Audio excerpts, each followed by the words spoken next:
大家好，我係羅蘇，今日嚟到炮台山電氣道呢度呢，想介紹一間呢，我每年冬天呢都一定會過嚟幫襯嘅蛇羹啦。咁我哋沿住呢條路一路直行呢，咁就到噶啦。冇錯啦，就係呢間蛇王娘啦。哇，你睇下門口幾多貼紙。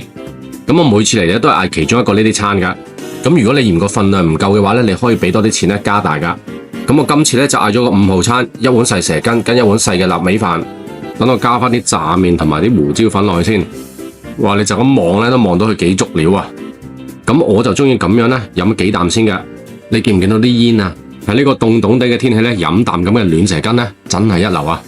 嗱，飲咗幾啖之後咧，再加啲檸檬葉嘅絲落去，咁就會變咗另外一個層次啦。同一碗蛇羹，嘆到兩種唔同嘅口味，係咪好過癮呢？真係諗起都想再飲多碗啊！諗佢碗臘味飯咧，其實都 OK 噶。佢將啲潤腸同臘腸咧就剁碎咗，咁啲味咧就可以更加融入到個飯裏面啦。但係就會失去咗啲口感。哇！你睇下碗蛇羹飲到尾咧，都仲有咁多料喺裏面啊，超正啊！好啦，今集就係咁多啦，下集見，拜拜。